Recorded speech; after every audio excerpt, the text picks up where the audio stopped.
Hello વિદ્યાર્થી મિત્રો, કેમ છો? ઓકે, તો બધા મિત્રોને શાયદ આ ચેપ્ટરમાં મજા આવતી હશે, કારણ કે હજી તો બેઝિક છે અને થોડા શબ્દો ટફ પડતા હશે. પરંતુ ડોન્ટ વરી, વારંવાર તમે વાંચશો અને હું અમુક શબ્દોનું વારંવાર આપણે ચેપ્ટરમાં આવતું હશે એનું પુનરાવર્તન કરતો જઈશ, એટલે તમને આવડી જશે. ઓકે, તો આપણે લખાણ સંબંધિત પ્રશ્નો જોવાના બાકી હતા, બરાબર? ત્યાંથી આપણે સ્ટાર્ટ કરીએ. 4.1 લખાણ સંબંધિત પ્રશ્ન છે. આર વિલ ગીવ્સ પી પ્રક્રિયા માટે પ્રક્રિયકની સાંદ્રતા 0.03થી ઘટીને 0.02 મોલર 25 મિનિટમાં થાય છે. સમયના એકમ મિનિટ અને સેકન્ડ બંનેનો ઉપયોગ કરી પ્રક્રિયાનો સરેરાશ વેગ ગણો. તો આ ટાઈપનો દાખલો ગઈકાલે આપણે ઓલરેડી ગણ્યો તો મિત્રો. આપણે એને સેકન્ડમાં પણ ફેરવું હતું, એને મિનિટમાં પણ ફેરવું હતું અને એને કલાકની અંદર પણ આપણે મૂલ્યને મેળવેલું હતું, બરાબર? તો અહીંયા આપણને મિનિટ અને સેકન્ડ બેની વાત કરી છે. તો વેલ, આપણે સીધી વાત જ કરી દઈએ. ચલો, આરના અનુસંધાનમાં લઈએ તો શું થશે મિત્રો? તો કે ભાઈ પ્રક્રિયાનો સરેરાશ વેગ ગણવાનો છે, એટલે કે R average is equal to શું થશે? Minus delta R upon delta T. Clear છે? ચલો, તો ડેલ્ટા આરની કિંમત કેટલી થશે? તો જુઓ, માઇનસ કૌંસમાં 0.02 માઇનસ 0.03 છેદમાં કેટલા મિનિટ આવશે મિત્રો? 25. પહેલાં ડાયરેક્ટ આપણે મિનિટમાં જવાબ મેળવી લઈએ, બરાબર? ચલો, તો તમે આનો ભાગાકાર કરશો એટલે જવાબ શું આવશે? 4 ગુણ્યા 10⁻⁴. બરાબર છે? એકમ જોઈ લ્યો. આર છે, આર એટલે સાંદ્રતા. સાંદ્રતાનો એકમ શું થાય? મોલ લીટર ઇન્વર્સ, અને અહીંયા આવશે મિનિટ ઇન્વર્સ. ઓકે, હવે જુઓ, આપણે સેકન્ડમાં મેળવવાનો છે. બીજો આન્સર શેમાં મેળવવાનો છે? સેકન્ડમાં. તો સેકન્ડમાં ફેરવવા માટે શું કરીશ? મિનિટને સેકન્ડમાં ફેરવીશ એટલે મોટાને નાનામાં ફેરવીશ. નાનામાં ફેરવીશ એટલે શું થશે મિત્રો? ગુણાકાર થશે. વાત કે સમજણમાં આવે છે? એટલે ગુણાકાર પણ ક્યાં થશે? આ મિનિટ ઇન્વર્સ છે એટલે મિનિટ ક્યાં છે? છેદમાં. છેદમાં ગુણાકાર થશે એટલે 60 વડે આપણે એને ભાગવું પડશે. મિનિટ સાથે 60 ગુણ્યા એટલે ક્યાં આવશે? આપણા છેદમાં. છેદમાં આવશે એટલે આપણે 60 વડે એને શું કરવું પડશે? ભાગવું પડશે આ કિંમતને. એટલે અહીંયા આર એવરેજ, અહીંયા હું જરાક ચોખ્ઠું કરી દઉં છું. ઓકે, બ્લોકની અંદર લખી નાખું. હવે R average is equal to 4 ગુણ્યા 10⁻⁴, બરાબર છે, છેદમાં 60. હવે અહીંયા એકમ શું થઈ જશે? Mall litre inverse upon second. બરાબર છે? ચલો, કરો જોઈએ ભાગાકાર. તો જવાબ આવશે 0.066 ગુણ્યા 10⁻⁴. ચલો, અને ફેરવો 1 અને 2 એટલે શું આવશે? 6.66 ગુણ્યા 10⁻⁶ mall litre inverse second inverse. Clear થાય છે? તો આ રીતે સરસ મજાનો તમારે દાખલાનો જવાબ આવશે. આ આપણે શેમાં જોયું? મિનિટમાં. અને આ શેમાં જોયું? સેકન્ડની અંદર. ચલો, તો આ બે રીતે આપણે સરસ મજાનું કેલ્ક્યુલેશન કરી નાખ્યું છે. ત્યાર પછીનો દાખલો જોઈએ, 4.2. એ તો બહુ સિમ્પલ છે, જે આપણે એકદમ રેગ્યુલર દાખલો હોય, સાદો, એ ટાઈપનો છે. પ્રક્રિયા 2A વિલ ગીવ્સ નિપજ એની સાંદ્રતા 10 મિનિટમાં 0.5 મોલ પ્રતિ લીટરથી ઘટી 0.4 મોલ પ્રતિ લીટર થાય છે. આ ગાળા દરમિયાન વેગ ગણો. ઓકે, તો આ ગાળા દરમિયાન આપણે પ્રક્રિયાનો વેગ ગણવાનો છે. આર એવરેજ સીધું જ આપણે સૂત્ર મૂકી દઈએ. શું થશે? તો ધ્યાન આપજો, અહીંયા 2A છે એટલે -1/2 ડેલ્ટા, ડેલ્ટા લખીશ, ડેલ્ટા એની સાંદ્રતા અપોન ડેલ્ટા ટી. આવું થશે. આ ખાસ યાદ રાખજો, -1/2 લખવાનું મિત્રો ભૂલાય નહીં, કારણ કે આપણે તત્વયોગ મિતિ વડે એને ભાગવું પડશે. જે તત્વયોગ મિતિ ગુણાંક હોય એના વડે એને ભાગવું પડશે. ચલો, માઇનસ અહીંયા 1/2 લખી દઉં છું. અહીંયા શું આવશે? 0.4 માઇનસ 0.5. આપણને એમ જો ભૂલ કરીએ કે ભાઈ આ જો ભાગ્યા 2 કરતાં ભૂલી જાય તો આપણે એમ થાય કે આ તો બહુ સહેલો છે, 0.4 માઇનસ 0.5 ભાગ્યા 10 કરી નાખીએ એટલે સીધો જવાબ આવી જશે. આપણે એવું વિચારીએ, પણ એવું થશે નહીં, કારણ કે ઉતાવળમાં આપણે આવડી ભૂલ કરી નાખતા હોઈએ છીએ 1/2 મૂકવાની. ઓકે, ચલો, -1/2 અહીંયા શું આવશે?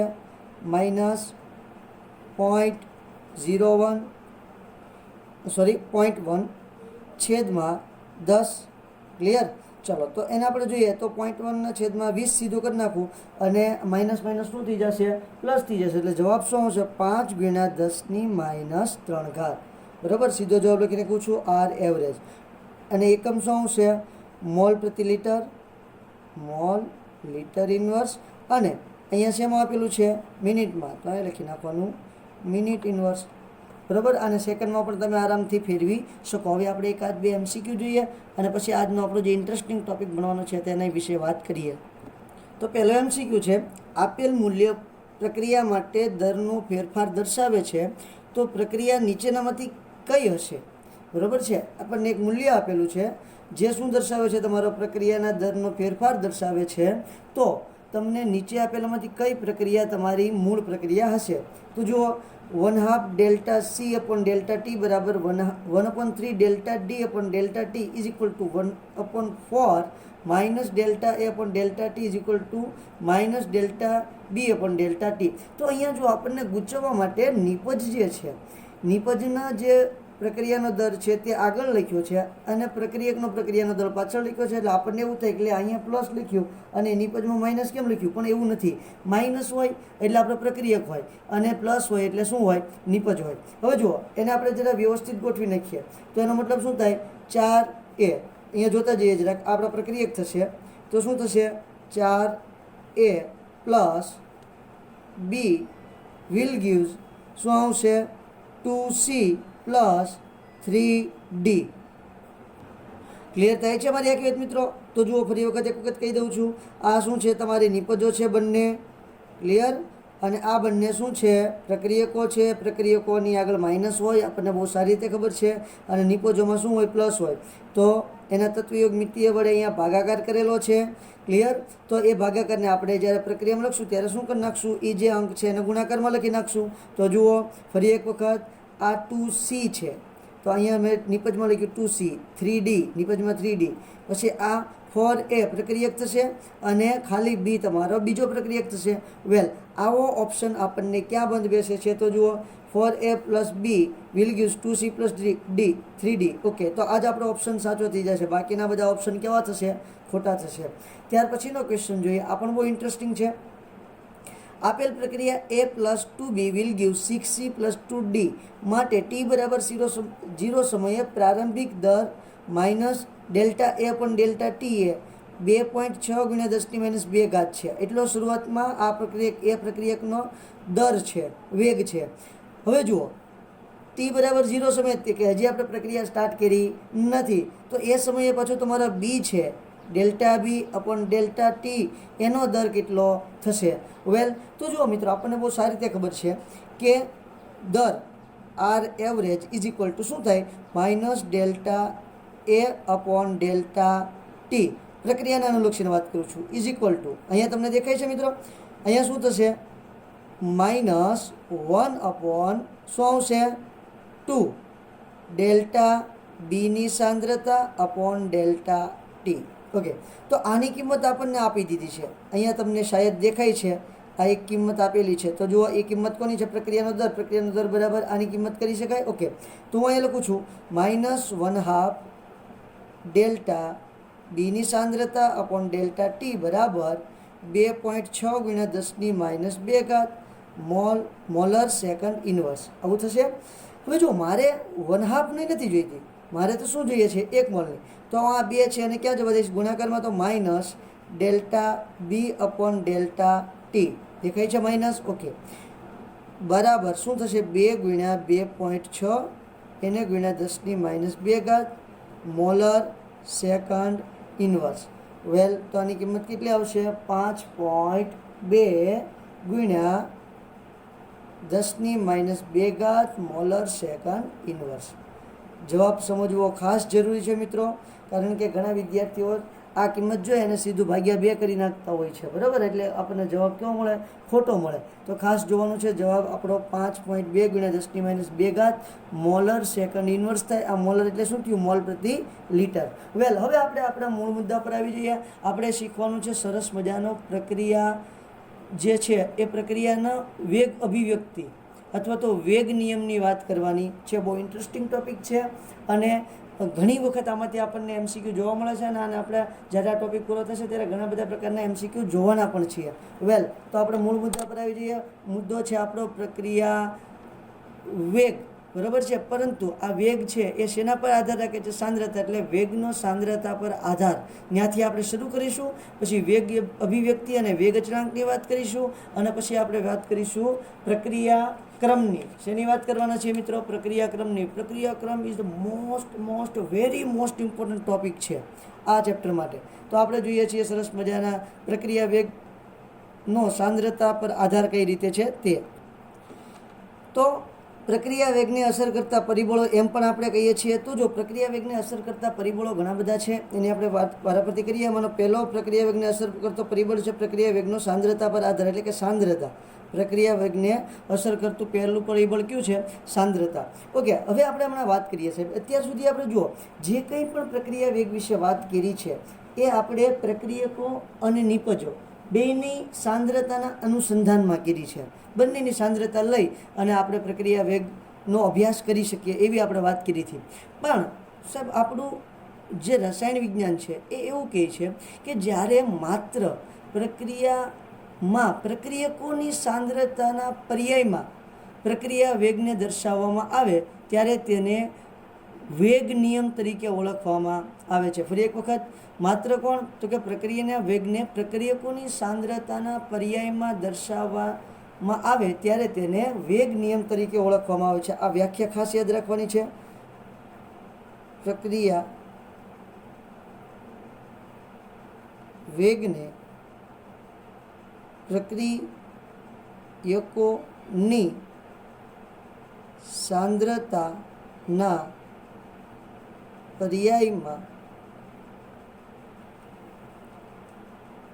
દર્શાવવામાં આવે તેને વેગ નિયમ અથવા વેગ અભિવ્યક્તિ અથવા વેગ સમીકરણ કહે છે. This is the very most important sentence. Okay, તો શું કહે છે? પ્રક્રિયા વેગને પ્રક્રિયકોની સાંદ્રતાના પર્યાયમાં દર્શાવવામાં આવે તેને વેગ નિયમ અથવા તો વેગ અભિવ્યક્તિ અથવા તો વેગ સમીકરણ તરીકે ઓળખવામાં આવે છે. હવેથી આપણે જે પ્રક્રિયાના વેગની વાત કરીએ છીએ એ પ્રક્રિયાના વેગને માત્ર પ્રક્રિયકોની સાંદ્રતાના અનુસંધાનમાં દર્શાવશું મિત્રો. નિપજોની હવે પછી આપણે વાતો કરશું નહીં. થાકી ગયા યાર, કેટલી વાતો કરવાની? વારાઘડીએ પ્રક્રિયકો અને નિપજોની બેની વાત કરીને આપણે મસ્ત મજાનું વેગ તારવવાનો એવું આપણને મજા ન આવે. એટલે હવે આપણે માત્ર કોને અનુલક્ષીને વાત કરશું? તો કે પ્રક્રિયકોના સાંદ્રતાની વાત કરવાની. એટલે પ્રક્રિયકોની સાંદ્રતાના અનુલક્ષીને આપણે વેગની વાત કરશું. પ્રક્રિયાની સાંદ્રતાના અનુલક્ષીને વેગની વાત જે કરીએ એને શું બોલાય? વેગ નિયમ અથવા વેગ સમીકરણ અથવા તો વેગ અભિવ્યક્તિ તરીકે ઓળખવામાં આવે છે. ઓકે વેલ, તો આ વેગ નિયમ, વેગ સમીકરણ અથવા તો વેગ અભિવ્યક્તિ છે શું છે એ અમને દર્શાવો. કોઈ પ્રોબ્લેમ નથી, બહુ સીધી વાત છે, પણ જરાક હેડિંગ આપી દઈએ. વેગ નિયમ અથવા વેગ અભિવ્યક્તિ. વેગ નિયમ અથવા વેગ અભિવ્યક્તિ. ક્લિયર? ચાલો, વેગ નિયમ અથવા તો વેગ અભિવ્યક્તિની વાત કરીએ મિત્રો. બહુ ઇન્ટરેસ્ટિંગ છે, જાજુ કંઈ ડીપમાં જવાનું નથી, બહુ સીધી જ વાતો છે વેગ નિયમ અને વેગ અભિવ્યક્તિની. તો જુઓ, આપણને બહુ સારી રીતે ખબર છે કે ભાઈ જેમ તમારા પ્રક્રિયકોની સાંદ્રતા ઘટતી જાય, સમય સાથે જેમ પ્રક્રિયકોની સાંદ્રતા ઘટતી જાય તેમ શું થતી જાય? પ્રક્રિયાનો વેગ ઘટશે. કારણ કે શરૂઆતમાં જો આપણે જોયું હતું, શરૂઆતમાં ઝડપથી ઘટે, પછી ધીમે ધીમે ઘટે. યાદ આવે છે? તો જેમ તમારી પ્રક્રિયકોની સાંદ્રતા ઘટતી જાય એમ વેગ કેવો થતો જશે? ઘટતો જશે. અને જેમ સાંદ્રતા વધતી જાય તેમ વેગ વધતો જાય. બહુ સીધી વાત છે. તો અહીંયા સેન્ટેન્સ લખી દઉં છું. પ્રક્રિયકોની સાંદ્રતા ઘટતા વેગ ઘટે છે જ્યારે પ્રક્રિયકોની સાંદ્રતા વધે ત્યારે વેગ વધે છે. સીધી વાત છે મિત્રો, બહુ સિમ્પલ. ઓકે, હવે જુઓ, અહીંથી થોડુંક ટ્વિસ્ટ આવશે. કઈ રીતે? એટલે કે એક જે આપણે આ રીત દર્શાવતા હતા, વેગ દર્શાવવા માટેની એક જે આ રીત હતી, એમાં આ એવરેજ હતી, બરાબર. હવે આપણે તાક્ષણિક વેગ અને તમારો જે વેગ નિયમ છે એ બે વચ્ચે કઈ રીતે આપણે દર્શાવવાનું હોય છે વેગ, એની જરાક વાત કરી નાખીએ. તો એક સામાન્ય પ્રક્રિયા લઈશ. આવી એ ના એ મોલ વત્તા બી ના B mall will give C ના સી મોલ વત્તા ડી ના ડી મોલ. આવી ક્યુટ સરસ મજાની લલ્લુ પંચુ જેવી એક આપણે પ્રક્રિયા લઈ લીધી છે. એમાં જોઈ લો તમારે જે એ બી સી અને ડી છે આ શું છે તો કે તમારા પ્રક્રિયકો અને નિપજના તત્વયુગ્મિતીય ગુણાંકો છે. લખી નાખું છું એ બી સી અને ડી પ્રક્રિયકો અને નિપજોના તત્વયોગમિતીય ગુણાંકો છે. હા, તો એ તો અમને દેખાય છે અને આપણે બહુ સારી રીતે જાણીએ પણ છીએ. હવે આ જે તમારી પ્રક્રિયા છે, આ મેં જે પ્રક્રિયા લખી છે, આ પ્રક્રિયાને આપણે વેગ નિયમ સ્વરૂપે લખીએ તો વેગ અભિવ્યક્તિ કઈ રીતે થાય? તો આ પ્રક્રિયાની વેગ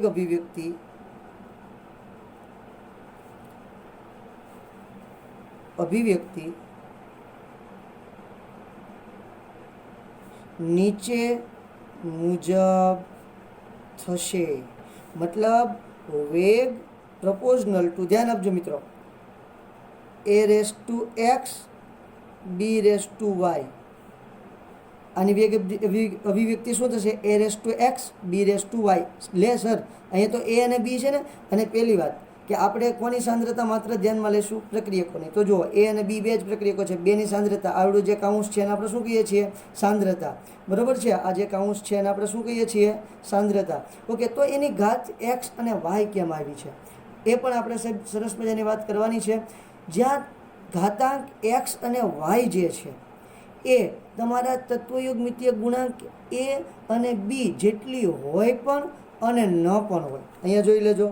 અહીં અને પહેલાં હું તમારું જે સૂત્ર મળ્યું છે એને લાલ પેનથી બોક્સમાં લખી દઉં છું. બહુ ઇમ્પોર્ટન્ટ સૂત્ર છે. ઓકે, ચાલો. તો અહીં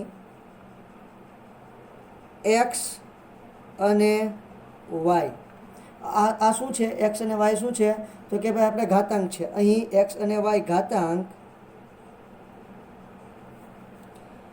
તત્વયોગમિતીય ગુણાંક એ અને બી જેટલી હોય અથવા ન પણ હોય. એટલે કે આ જે એક્સની કિંમત છે એ જેટલી ને વાયની કિંમત બી જેટલી હોય તેને ન પણ હોય. બે પોસિબિલિટી છે. હવે સાહેબ કેમ એવું? કારણ કે આ જે વિધાન છે, આ જે આખી પ્રક્રિયા વેગ છે એ પ્રાયોગિક છે બેટા. બરાબર છે? એટલે પ્રાયોગિક રીતે અહીંયા જે મૂલ્ય આવે ને એ આપણે લખવાનું થશે. બરાબર? આપણા ઘરનું કોઈ મૂલ્ય ત્યાં ચાલશે નહીં. આપણે અહીંયા જે હોય એ અહીંયા લખી દઈએ તો એવું અહીંયા ચાલશે નહીં. એવું આપણે કરતા 100%. પણ ક્યાં? સંતુલન ચેપ્ટર નંબર 7 ધોરણ 11ની અંદર અહીંયા આપણે જે આગળ તત્વયોગમિતીય ગુણાંક હોય એ જ એનો ઘાતાંક તરીકે લખવાના નથી. આપણે અહીંયા સંતુલન અચળાંક નથી શોધતા. આપણે અહીંયા વેગ નિયમ લખીએ છીએ, વેગ શોધીએ છીએ. એટલે વેગ શોધીએ છીએ ત્યારે એની ઘાતાંક જે છે એ તમારા તત્વયોગમિતીય ગુણાંક જેટલી હોય તે અને ન પણ હોય. બે પોસિબિલિટી છે. આ ખાસ યાદ રાખવાનું છે. ઓકે બેન, હવે જરાક જુઓ. આને હું સિમ્પલ સ્વરૂપમાં લખું તો અહીંયા શું થશે? વેગ ઇઝ ઇક્વલ ટુ કે પ્રપોઝનલની નિશાની કાઢી નાખો એટલે શું આવશે? અચળાંક એ રેસ ટુ એક્સ અને બી રેસ ટુ વાય. આવી રીતે સરસ મજાની વાત થઈ ગઈ. અહીંયા તમારો જે કે છે આ કે ને આપણે શું કહેશું? તો કે તમારો કે છે એ અચળાંક છે, સપ્રમાણતા અચળાંક છે, જેને વેગ અચળાંક પણ કહેવાય. અહીં કે બરાબર સપ્રમાણતા અચળાંક, જેને વેગ અચળાંક પણ કહે છે. અહીં કે બરાબર શું છે? સપ્રમાણતા અચળાંક, જેને આપણે વેગ અચળાંક તરીકે પણ ઓળખીએ છીએ. હવે જુઓ, આ તમારો વેગ મતલબ શું છે? આ બે પ્રક્રિયકો છે, માત્ર પ્રક્રિયકો છે એટલે આપણે એને રિએક્ટન્ટ કહીએ. તો આ શું થશે? -dr upon dt. ધ્યાન આપજો. Is equal to -dr upon dt is equal to કે A raise to X and B raise to Y. એને આમ પણ લખી શકાય. આ બધા એને નંબર આપી દો. 1, સમીકરણ નંબર 2 અને સમીકરણ નંબર 3. ક્લિયર? આ નંબર માત્ર મેં તમને એટલા માટે આપ્યા છે કે ભાઈ આપણને ખ્યાલ રહે એટલા માટે. તો આ છે તમારો સરસ, કારણ કે આને પણ આપણે વેગ કહીએ છીએ ને પહેલાં. તાક્ષણિક વેગ છે, જોઈ લો. આવી ગયો વેગ. કોઈ પણ સમયે કોઈ પણ બિંદુએ આપણે વેગ ગોતીએ છીએ તો આપણે ગઈકાલે આ રીતે સરસ મજાના ત્વરિત વેગની વાત કરી હતી, બરાબર. એને ઇન્સ્ટન્ટેનિયસ વેગ તરીકે પણ આપણે ઓળખીએ છીએ. તમને ગઈકાલની વાત યાદ જ હશે. ઓકે, હવે ખરેખર વેગ અભિવ્યક્તિ કોને કહેવાય? તો કે ભાઈ શું કહીએ? તો કે ભાઈ જે પ્રક્રિયાનો વેગ છે એ પ્રક્રિયકોની સાંદ્રતાના પર્યાયમાં દર્શાવવામાં આવે છે, જેમાં દરેક પર્યાય પર કોઈક ઘાતાંક મૂકવામાં આવે છે. દરેક પર્યાય પર શું હશે? કોઈક ઘાતાંક મૂકવામાં આવે છે. આ ઘાતાંક સંતુલન સમયે જે રાસાયણિક પ્રક્રિયાના તત્વયોગમિતીય ગુણાંક છે તેની જેટલો હોય તે અને ન પણ હોય. હવે આખી તમને વેગ અભિવ્યક્તિ કોને કહેવાય? વેગ અભિવ્યક્તિ એટલે પ્રક્રિયા વેગને પ્રક્રિયકોની સાંદ્રતાના પર્યાયમાં દર્શાવવામાં આવે છે. અને આ પર્યાય જે છે, દરેક પર્યાય અને દરેક પર્યાય પર કોઈક ઘાતાંક અથવા તો કંઈક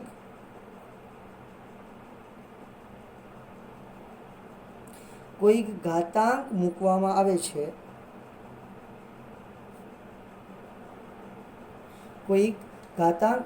આવે છે.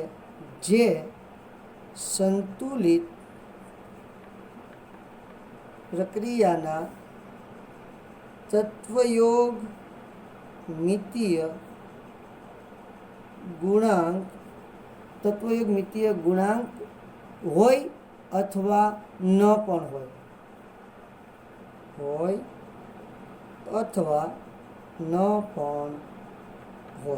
એટલે કે જે તમારા એક્સ અને વાય છે એ એ અને બી હોય તેને ન પણ હોય, મે બી પોસિબલ હોઈ શકે અથવા તો ન પણ હોઈ શકે, એવું આપણે સરસ મજાનું અહીંયા દર્શાવવાનું થશે. ક્લિયર થાય છે આખી વાત? તો આને કહેવાય મિત્રો વેગ નિયમ અથવા તો વેગ અભિવ્યક્તિ.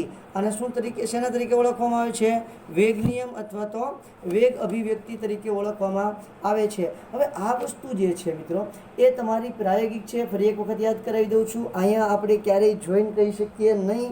આવી રીતે મેં પ્રક્રિયા જોઈ હોય તો હું ક્યારેય ન કહી શકું કે આની ઉપર એટલી જ ઘાતાંક આવશે, એવું ક્યારેય પોસિબલ નથી. આપણે ફરજિયાત એને પ્રાયોગિક રીતે જ ચેક કરવું પડે, બરાબર છે? એને જોઈને ડાયરેક્ટ કહી શકાય નહીં. આ મગજમાં ગાંઠ વાળી લેજો. કોઈ પણ સંજોગોમાં આપણે જોઈને નહીં કહી શકીએ, ક્યારેય નહીં કહી શકીએ. આજ તો નહીં જ કહી શકીએ, પણ ક્યારેય કહી શકીશું નહીં. ક્લિયર છે? ચલો, તો આ સરસ મજાનો આપણે સપ્રમાણતા અચળાંકને આપણને ખબર પડી ગઈ. વેગ નિયમ અથવા તો વેગ અભિવ્યક્તિને આપણને સારી મસ્ત મજાની ખબર પડી ગઈ છે. ઓકે, હવે જો અહીંયા તમારી જે સાંદ્રતા છે એ સાંદ્રતા એકમ હોય. અહીંયા આપણે વાત કરીએ, આ સાંદ્રતા બંનેની એકમ હોય, એટલે કે એની સાંદ્રતા 1 અને બીની સાંદ્રતા 1 હોય તો આ આખાની કિંમત શું થઈ જાય? 1. એટલે વેગ છે 1 એના બરાબર થઈ જાય, અચળાંક બરાબર થઈ જાય. એટલા માટે જે આપણો દર અચળાંક છે, અને દર અચળાંક કહેવાય કારણ કે વેગ છે એને શું કહીશું? દર. તો આપણો શું થયો? દર અચળાંક. દર અચળાંકને વિશિષ્ટ દર અચળાંક તરીકે ઓળખવામાં આવે છે. એની પણ જરાક વ્યાખ્યા લખી નાખું મિત્રો, વધારે અનુકૂળ પડશે. અહીં જ્યારે પ્રક્રિયકોની સાંદ્રતા એકમ હોય ત્યારે વેગ અચળાંક, એને દર અચળાંક પણ બોલાય, ત્યારે વેગ અચળાંક એટલે કે દર અચળાંકને વિશિષ્ટ વેગ અચળાંક અથવા તો વિશિષ્ટ દર અચળાંક કહે છે. કઈ રીતે? અમને જરાક દેખાડો સર, તો અમને વધારે ખ્યાલ આવે. તો જુઓ, બંનેની સાંદ્રતા આપણે એક લઈ લઈએ તો વેગ બરાબર શું થશે? કે 1, અને અહીંયા પણ શું આવશે કિંમત? 1 રેસ ટુ વાય. હવે એકની ઉપર ગમે એટલી ઘાત હોય સાહેબ, શું ફરક પડવાનો? કોઈ નહીં. એટલે વેગ બરાબર શું થઈ જશે બેટા? કે એટલા માટે આપણે જ્યારે બંનેની સાંદ્રતા એકમ હોય ત્યારે તમારો જે વેગ અચળાંક છે કે દર અચળાંક છે એને શું કહેશું આપણે? વિશિષ્ટ દર અચળાંક અથવા તો વિશિષ્ટ વેગ અચળાંક તરીકે ઓળખીએ છીએ. એટલે સુધી વાત ક્લિયર થઈ છે? બહુ જ ઇન્ટરેસ્ટિંગ ટોપિક છે, બહુ સમજ માંગી લે એવી ટોપિક છે અને બહુ વિચાર કરવો પડે એવો ટોપિક પણ છે. એટલે તમારે ખાસ ધ્યાન રાખવાનું છે. હવે જો કોઈ પણ પ્રક્રિયાને મેં તમને કીધું એમ કે દરેક વખતે આપણે કહી ન શકીએ કે કોઈ પણ પ્રક્રિયા છે એનું અહીંયા એક્સનું મૂલ્ય અને વાયનું મૂલ્ય શું આવશે એવું આપણે ક્યારેય ન કહી શકીએ. એની માટે તમને એક બે એક્ઝામ્પલ આપું છું કે જે માત્ર ને માત્ર તમને ક્યાંથી ખ્યાલ આવશે? તો કે બેટા માત્ર ને માત્ર તમને પ્રયોગ કરવાથી જ ખ્યાલ આવશે. બાકી જોવાથી ક્યારેય ખ્યાલ નહીં આવે કે આજે તમારી પ્રક્રિયા છે એ પ્રક્રિયકોની સાંદ્રતા ઉપર શું ઘાત આવશે એ તમને જોવાથી ક્યારેય ખબર પડશે નહીં, ક્યારેય ખબર પડવાની નથી. ક્લિયર થાય છે આખી વાત? ઓકે, સમજો કે હું એક પ્રક્રિયા તમને સરસ મજાની કહું છું, ધ્યાન આપજો. H2 વત્તા Br2 વિલ ગીવ્સ, આ બંને ગેસ લઈ લઉં, આને પણ ગેસ લઈ લઉં, આને પણ ગેસ લઈ લઉં. અહીંયા વિલ ગીવ્સ મને શું મળે છે બેટા? 2HBr મળે છે, 2HBr ગેસ. બરાબર છે? ચલો, તો આ ટાઈપની એક પ્રક્રિયા છે. હવે આપણે સામાન્ય રીતે જોવા જઈએ તો આપણને એમ થાય કે ભાઈ આનો વેગ અચળાંક શું આવતો હશે? આનો વેગ શું આવતો હશે? તો એનો વેગ જુઓ, વેગ શું આવશે? કે H2ની સાંદ્રતા અને Br2ની સાંદ્રતાની અડધી ઘાત. એટલે આવું છે. હા, તો તમને આ પ્રમાણે સરસ મજાનો વેગ જોવા મળશે. મારી આખી વાત સમજાય છે મિત્રો? તો તમે ક્યારેય જોઈને કહી શકશો નહીં અને નહીં. એવી રીતે જો બીજી એવી નવી જ પ્રક્રિયા લઉં છું અને એક્ઝામ્પલ 2 લઈ લઉં. અહીંયા લઈ લઉં H2 gas plus I2 gas will gives 2HI. જો અહીંયા પણ સેમ ટુ સેમ જ રિએક્શન છે, છતાં અહીંયા તમે જોશો ને તો વેગ બરાબર જોઈ લેજો H2ની સાંદ્રતાની 1 ઘાત અને I2ની સાંદ્રતાની પણ 1 ઘાત. અહીંયા 1 ઘાત છે, જ્યારે અહીં 1 ઘાત અને 1.5 ઘાત છે, અડધી ઘાત છે. એટલે આ મને કેમ ખબર પડી? તો કે પ્રાયોગિક છે, મને મારી રીતે ખબર પડી નથી. મેં આવી રીતે પ્રક્રિયા જોઈને કહી શકું નહીં. આ જે કિંમત છે, વેગ અભિવ્યક્તિ છે, વેગ નિયમ છે, એ કેવી વસ્તુ છે? પ્રાયોગિક વસ્તુ છે, જે પ્રયોગ કરીને જ ખ્યાલ આવશે, ક્યારેય તમે જોઈને કહી શકશો નહીં. ક્લિયર થાય છે? તમારી બુકનું એક્ઝામ્પલ લઈએ બેટા, એના પરથી જરાક આપણે જે તમારો વેગ છે, વેગ નિયમ સાબિત કરવાની કોશિશ કરીએ. ઓકે, તો જુઓ મિત્રો, તમને એક સરસ મજાનું તમારી ચોપડીની અંદર એક્ઝામ્પલ આપ્યું છે. એક્ઝામ્પલમાં આપ્યું છે 2NO gas plus O2 gas will gives 2NO2 gas. હવે એક એક્ઝામ્પલ આપેલું છે, બરાબર? આ પ્રાયોગિક છે. જો તમારા પુસ્તકની અંદર પણ લખેલું જ હશે મિત્રો કે આ જે નીચે તમને કોષ્ટક હમણાં હું દોરું છું, આ કોષ્ટક કઈ રીતે એણે બનાવેલું છે બેટા? તો કે પ્રાયોગિક રીતે પ્રયોગ કર્યો છે અને એણે સરસ મજાનું કોષ્ટક બનાવ્યું છે. એની પરથી આપણે શોધવાનું છે કે ભાઈ કોના અનુસંધાનમાં કેટલો પ્રક્રિયાનો વેગ હશે અથવા તો કઈ પ્રક્રિયક ઉપર કેટલી ઘાત હશે. આ બે પ્રક્રિયકોના અનુસંધાનમાં આપણે હમણાં વેગ જોશું. તો અહીંયા એનો ઉપર કેટલી ઘાત મૂકવું અને O2 ઉપર કેટલી ઘાત મૂકવું એ આપણે જોવાનું છે. વેલ, તો જુઓ, તમને એક સરસ મજાનું ત્યાં કોષ્ટકની અંદર બધી કિંમતો આપેલી છે, પ્રયોગ લખેલું છે, પ્રયોગ કર્યા છે એણે, પ્રયોગ બરાબર. એની અંદર એને સરસ મજાનું 1 2 3 4 એવા 4 પ્રયોગ કરેલા છે. પ્રારંભિક જે તમારું સરસ મજાનું એનો છે, આ એનોની સાંદ્રતા, પ્રારંભિક એનોની સાંદ્રતા શેમાં આપેલી છે મિત્રો? તો કે મોલ પ્રતિ લિટરમાં. પ્રારંભિક O2ની સાંદ્રતા એ પણ શેમાં છે મિત્રો? મોલ પ્રતિ લિટરમાં. અને તમને NO2ના નિર્માણની વાત કરી છે. NO2ના નિર્માણનો પ્રારંભિક વેગ, NO2ના નિર્માણનો પ્રારંભિક વેગ કેટલો એ પણ શેમાં આપેલું છે?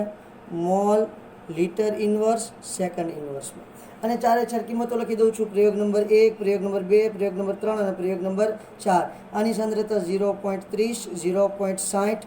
NO2ની સાંદ્રતા એનોની સાંદ્રતા એટલી લીધી છે 0.30 અને 0.60 ફરી વખત સાંદ્રતા લીધી છે. અહીંયા જુઓ 0.30, 0.30, 0.60 અને 0.60. અહીંયા પણ જુઓ 0.096, અહીંયા 0.384, અહીંયા 0.192 અને 0.768. એટલો તમને પ્રયોગ કર્યા છે. પ્રયોગ કરીને એટલી માહિતી દર્શાવી છે. હવે ધ્યાન આપજો મિત્રો, શું થાય છે તેની આપણે વાત કરીએ. હવે આ વસ્તુ જોયા પછી આપણે એનોની સાંદ્રતાની વાત કરીએ. તો પહેલે બે આ બે જુઓ, તો મેં એનોની સાંદ્રતાને શું કરી છે? બમણી કરી છે. ક્લિયર થાય છે? અને O2ની સાંદ્રતા 30 ની 30 જ રાખી છે. 0.30 જુઓ, અહીંયા 0.30 માંથી 0.60 કરી છે. એનોની સાંદ્રતા બમણી કરી. હવે અહીંયા વેગ જુઓ બેટા કેટલો થઈ જાય છે. એનોની સાંદ્રતા મેં વધારી તો વેગમાં શું થાય છે? વધારો થાય છે. ભઈલા કેટલો વધારો થાય છે? તો કે 4 ગણો વધારો થાય છે. સાંદ્રતા બમણી કરી અને વધારો 4 ગણો થાય છે. ક્લિયર થાય છે આખી વાત? મતલબ કે વર્ગમાં વધારો થાય છે. સાંદ્રતા 2 કરી તો વર્ગ, તો અહીંયા જેનો વેગ છે વેગમાં કેટલો વધારો થયો? 2 નો વર્ગ, એટલે કે 4 ગણો વધારો થયો. ક્લિયર થાય છે આખી વાત? પછી જુઓ ફરી વખત અહીંયા તમે જોવા જશો તો અહીંયા સાંદ્રતા ફરી વખત 0.30 માંથી 0.60 કરી છે. અને અહીંયા પાછી સાંદ્રતા કેવી રાખી છે બેટા? તો કે પાછી સાંદ્રતા આપણે રાખી છે અચળ. ક્લિયર થાય છે? O2ની સાંદ્રતા પ્રયોગ નંબર 1 અને 2 ની વાત સમજાણી. પછી હવે પ્રયોગ નંબર 3 અને 4 જુઓ તો ફરી વખત સાંદ્રતા મેં શું કરી છે? તો કે સાંદ્રતા મેં ફરી વખત કરી છે 0.30 થી 0.60, એટલે કે ફરી વખત સાંદ્રતા બમણી કરી છે. અહીંયા ફરી વખત તમે વેગ જોઈ શકો બેટા. ફરી વખત વેગ કેટલો વધે છે? 4 ગણો વધે છે. તો એક વસ્તુ નક્કી થઈ ગઈ, NO2ની જે સાંદ્રતા બમણી કરવામાં આવે તો વેગ 4 ગણો વધે છે. એટલે NO2ના વર્ગના સમપ્રમાણમાં વેગ વધે છે. એટલી ક્લિયર થઈ? ઓકે. હવે O2 માટે વાત કરીએ. હવે બીજા આ પ્રયોગ જુઓ, પહેલો અને ત્રીજો પ્રયોગ. પહેલો અને ત્રીજો પ્રયોગ, તો એમાં એનોની સાંદ્રતા જુઓ કેવી છે? સરખી છે. પહેલો અને ત્રીજો પ્રયોગ જોવાનો છે બેટા. એનોની સાંદ્રતા કેવી છે? સરખી. O2ની સાંદ્રતા કેવી થાય છે? બમણી થાય છે. O2ની સાંદ્રતા બમણી થાય તો એનો વેગ પણ જુઓ જરાક કેવો થાય છે. જુઓ તો 0.096 ગુણ્યા 2 કરો એટલે શું થઈ જશે? 0.192.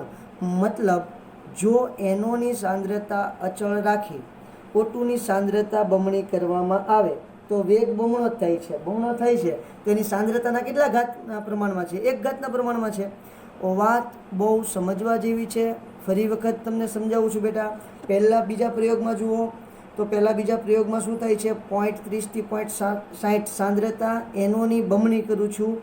O2ની સાંદ્રતા કોન્સ્ટન્ટ રાખું છું. એટલે અહીંયા તમે જોશો તો આ પ્રયોગ માટે વેગ જે તમારો NO2 ઉત્પન્ન થવાનો વેગ છે એ વેગ કેટલો છે? 4 ગણો થાય છે. કેટલા ગણો થાય છે? 4 ગણો. એટલે 2 નો વર્ગ કેટલો થાય?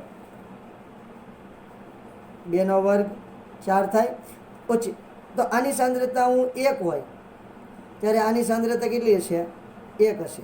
આની સાંદ્રતા 2 હોય તો આની સાંદ્રતા કેટલી થઈ જાય? 4 થાય. આખી વાત સમજણમાં આવે છે? ઘટના એ જ અહીંયા બને છે. ક્લિયર છે? ઓકે.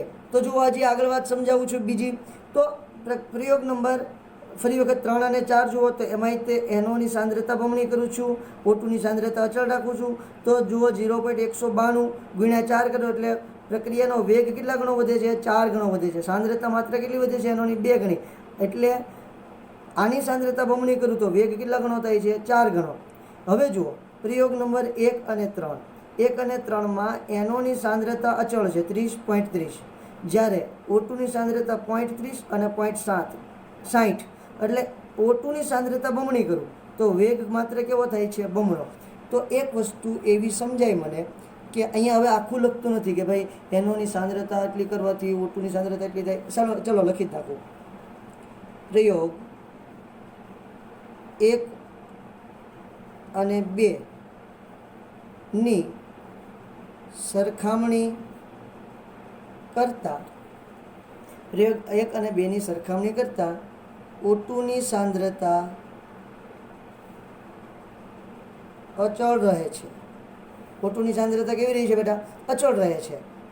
જ્યારે એનોની સાંદ્રતા કેવી થાય છે?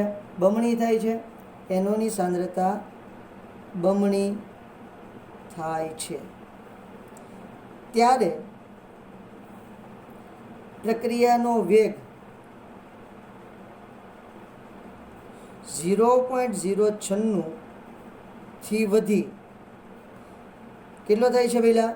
0.384 થાય છે. 0.384 થાય છે. ક્લિયર છે? મતલબ એટલે કે વેગ 4 ગણો વધે છે. સાંદ્રતા બમણી તો વેગ કેટલો થાય છે? 4 ગણો થાય છે. તો અહીંયા જુઓ, વેગ બરાબર કે એનોની સાંદ્રતા એના વર્ગ, એટલે અહીંયા સાંદ્રતા મેં બમણી કરી તો 2 નો વર્ગ 4, વેગ કેટલા ગણો વધી ગયો? 4 ગણો. ક્લિયર થાય છે આખી વાત? ઓકે, વધે છે. જ્યારે અહીંયા બીજું સેન્ટેન્સ લખી નાખું, અને પ્રયોગ 1 અને 3 મુજબ એનોની સાંદ્રતા અચળ રાખી O2ની સાંદ્રતા બમણી કરવામાં આવે છે ત્યારે વેગ બમણો થાય છે. ત્યારે વેગ કેવો થાય છે? બમણો થાય છે. તો O2ની જે સાંદ્રતા છે એના કેટલા ઘાત? 1 ઘાત, કારણ કે આ સાંદ્રતા બમણી તો વેગ બમણો. આ તો કેવું હતું? અચળ હતું. આખી વાત સમજાય છે બેટા? તો આ આપણને જોવા મળ્યું છે કે તમારો પ્રક્રિયા વેગ કઈ રીતે તમારી પ્રક્રિયકોની સાંદ્રતા પર આધાર રાખે છે. જો આવો પ્રયોગ કરી અને પછી સાબિત થયું. પણ અહીંયા એક વસ્તુ ઇન્ટરેસ્ટિંગ છે કે અહીંયા જે તમને એક્સ અને વાય મળ્યા છે, તો અહીંયા જુઓ, અહીં એક્સ બરાબર 2 અને વાય બરાબર શું થશે? 1 થશે. એક્સ બરાબર 2 અને વાય બરાબર x થશે. તો એ તમારા એ અને બી જેટલું જ છે. એ બરાબર 2 અને વાય બરાબર બી બરાબર શું થશે? 1. તો અહીંયા તમારે જે તત્વયોગ મિતીય ગુણાંક છે એની જેટલો જ તમારે એક્સ અને વાયની કિંમત આવશે. હા, તો આપણે વિધાનની અંદર લખ્યું છે કે એ અને બી એટલે કે તત્વયોગ મિતીય ગુણાંક જેટલું હોય અથવા ન પણ હોય, એટલે અહીંયા છે તો કોઈ પ્રોબ્લેમ નથી. બરાબર છે? અહીં એક્સ અને વાયની કિંમત તત્વયોગ મિતીય ગુણાંક જેટલી છે.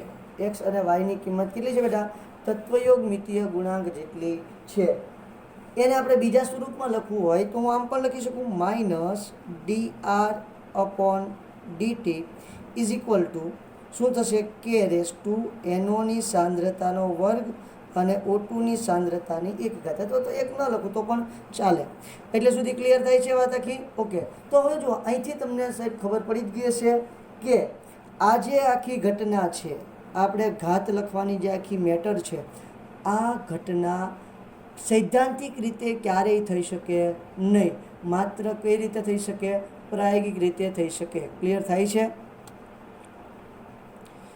આ આટલી વસ્તુ સમજાય છે મિત્રો? કે હવે તમારી ચોપડીમાં હજી 1-2 એક્ઝામ્પલ આપેલા છે જે મને થોડા યાદ છે, જરાક આપણે જોઈ લઈએ. હવે જો ફરી વખત તમને ઉદાહરણ આપી દઉં. ઉદાહરણ તરીકે હવે આવી ગણતરી નથી કરી, ડાયરેક્ટ તમને કહી જ દીધું છે, એટલામાં તમે સમજી ગયા છો એમ માની અને તમને ડાયરેક્ટ કહી દીધેલું જ છે. ચલો કે ભાઈ આ રીતે પ્રક્રિયા છે. CHCl3 વત્તા Cl2 will gives CCl4 plus HCl. આવી કોઈ પ્રક્રિયા છે. આ પ્રક્રિયાનો વેગ સમીકરણ કઈ રીતે થાય છે? તો એનું વેગ સમીકરણ બરાબર શું થાય છે? તો કે વેગ સમીકરણ વેગ બરાબર કે CHCl3 ની સાંદ્રતા અને Cl2ની સાંદ્રતાની અડધી ઘાત. ક્લિયર થાય છે તમને? એમ ઠીક છે, અહીંયા તો આપણે 1 મોલ Cl2 લીધું હતું, કોઈ ટેન્શન નહીં. અને હા, તમને પ્રક્રિયામાં ક્યારેય એવું પૂછે નહીં કે ભાઈ આવડી આ પ્રક્રિયા. હા, તમને ચોપડીમાં હોય તો પૂછે, ચોપડીમાં આપેલી છે એ પ્રક્રિયા વિશે પૂછશે, બરાબર. બાકી બહારની કોઈ પ્રક્રિયા પૂછીને તમને એવું ક્યારેય ન કહે કે ભાઈ આનું વેગ સમીકરણ તમે લખો. અહીંયા CHCl3 છે પહેલાં, બરાબર. ક્યારેય તમને વેગ સમીકરણ લખવાનું કહેશે નહીં, વેગ અભિવ્યક્તિ લખવાનું કહેશે નહીં.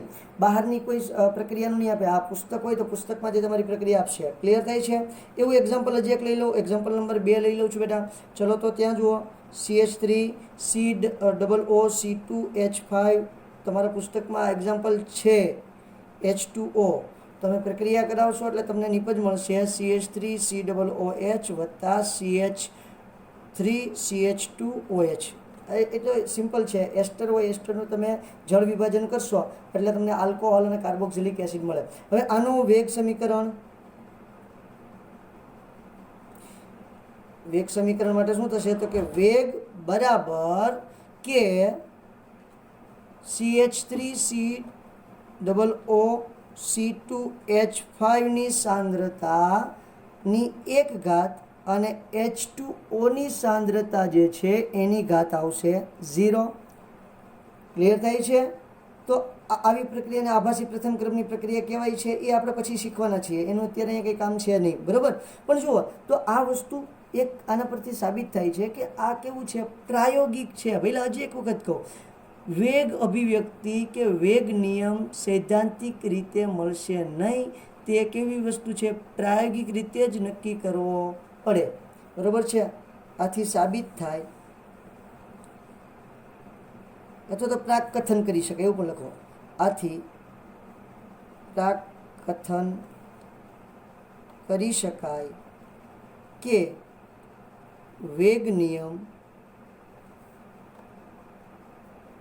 સૈદ્ધાંતિક રીતે શોધી શકાતો નથી.